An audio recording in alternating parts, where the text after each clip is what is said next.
بسم اللہ الرحمن الرحیم۔ سورہ اخلاص۔ سورہ اخلاص کا تعارف، مقام نزول۔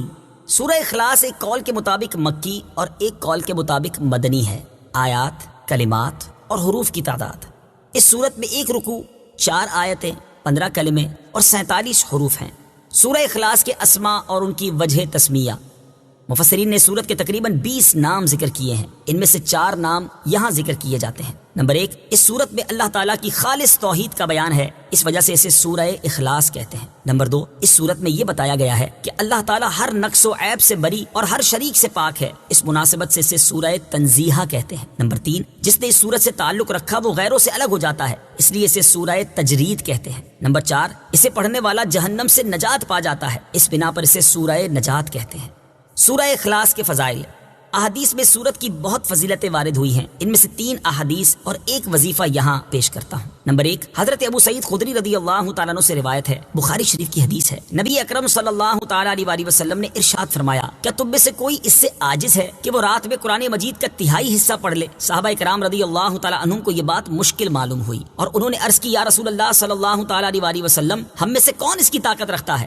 آپ صلی اللہ تعالیٰ علیہ وسلم نے ارشاد فرمایا، سورہ اخلاص تہائی قرآن کے برابر ہے۔ نمبر 2، حضرت عائشہ صدیقہ رضی اللہ تعالی عنہا فرماتی ہیں، بخاری شریف کی حدیث ہے، حضور پرنور صلی اللہ تعالی علیہ وسلم نے ایک شخص کو ایک لشکر میں روانہ کیا، وہ اپنے ساتھیوں کو نماز پڑھاتے تو سورہ فاتحہ کے ساتھ سورت ملانے کے بعد سورہ اخلاص پڑھتے تھے۔ جب لشکر واپس آیا تو لوگوں نے نبی کریم علیہ الصلوۃ والسلام سے یہ بات ذکر کی تو پیارے آقا علیہ الصلوۃ والسلام نے ان سے ارشاد فرمایا، اس سے پوچھو کہ تم ایسا کیوں کرتے ہو؟ جب لوگوں نے اس سے پوچھا تو اس نے کہا، یہ سورت رحمان کی صفت ہے، اس وجہ سے میں اسے پڑھنا پسند کرتا ہوں۔ تاجدار رسالت صلی اللہ تعالیٰ علیہ وسلم نے ارشاد فرمایا، اسے بتا دو کہ اللہ تعالیٰ اس سے محبت فرماتا ہے۔ نمبر 3، حضرت انس رضی اللہ تعالیٰ عنہ سے روایت ہے، ترمذی شریف کی حدیث ہے، ایک شخص نے سید عالم صلی اللہ تعالیٰ علیہ وسلم سے عرض کی کہ مجھے اس سورت سے بہت محبت ہے، ارشاد فرمایا، اس کی محبت تجھے جنت میں داخل کر دے گی۔ نمبر 4، تفسیر ساوی میں لکھا ہے کہ جو شخص گھر میں داخل ہوتے وقت سلام کرے اور اگر گھر خالی ہو تو حضور اقدس صلی اللہ تعالیٰ علیہ وآلہ وسلم کو سلام کرے اور ایک بار قل هو اللہ پڑھ لیا کرے تو انشاءاللہ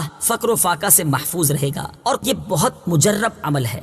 سورہ اخلاص کا شان نزول۔ اس سورت کا شان نزول یہ ہے کہ کفار نے رسول اللہ صلی اللہ تعالیٰ علیہ وسلم سے اللہ رب العزت کے متعلق طرح طرح کے سوال کیے۔ کوئی کہتا تھا کہ اللہ عز و جل کا نسب کیا ہے، کوئی کہتا تھا کہ وہ سونے کا ہے یا چاندی کا ہے یا لوہے کا ہے یا لکڑی کا ہے، کس چیز کا ہے؟ کسی نے کہا وہ کیا کھاتا ہے، کیا پیتا ہے، ربوبیت اس نے کس سے ورثے میں پائی اور اس کا کون وارث ہوگا؟ ان کے جواب میں اللہ تعالیٰ نے یہ سورت نازل فرمائی اور اپنی ذات و صفات کا بیان فرما کر معرفت کی راہ واضح کی اور جاہلانہ خیالات و اوہام کی تاریکیوں کو جن میں وہ لوگ گرفتار تھے اپنی ذات و صفات کے انوار کے بیان سے محو کر دیا۔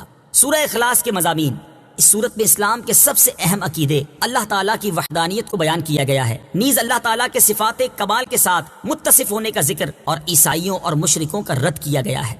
سورہ ابو لہب کے ساتھ مناسبت۔ سورہ اخلاص کی اپنے سے ماقبل سورت لہب کے ساتھ مناسبت یہ ہے کہ دونوں سورتوں کی آیات کے آخر کا وزن ایک جیسا ہے۔ بسم اللہ الرحمن الرحیم۔ ترجمہ، اللہ کے نام سے شروع جو نہایت مہربان رحمت والا ہے۔ قل هو اللہ احد اللہ الصمد لم یلد ولم یولد ولم یکن له کفوا احد۔ ترجمہ، تم فرماؤ وہ اللہ ایک ہے، اللہ بے نیاز ہے، نہ اس نے کسی کو جنم دیا اور نہ وہ کسی سے پیدا ہوا اور کوئی اس کے برابر نہیں۔ قل هو اللہ احد۔ تم فرماؤ وہ اللہ ایک ہے۔ تفسیر صراط الجنان میں ہے، عرب میں کفار کی بہت سی قسمیں تھیں، دہریہ، مشرک، اللہ تعالیٰ کی صفات کے منکر اور اللہ تعالیٰ کے لیے اولاد ماننے والے وغیرہ۔ اس صورت میں ان سب کی تردید ہے۔ هو اللہ فرمانے میں دہریوں کی تردید ہے، احد فرمانے میں مشرکین کا مکمل رد ہے، اور اگلی آیات میں بقیہ کفار کا رد ہے۔ ارشاد فرمایا کہ وہ اللہ ایک ہے، یعنی ربوبیت اور الوہیت میں عظمت و کمال کی صفات کے ساتھ موصوف ہے، اس کی نہ کوئی مثل ہے نہ نظیر اور نہ شبیہ، اس کا کوئی شریک نہیں۔ اللہ الصمد۔ اللہ بے نیاز ہے۔ تفسیر صراط الجنان میں ہے، ارشاد فرمایا کہ اللہ تعالیٰ ہر چیز سے بے نیاز ہے، نہ کھائے نہ پیے، ہمیشہ سے ہے اور ہمیشہ رہے گا، کسی کام میں کسی کا حاجت مند نہیں۔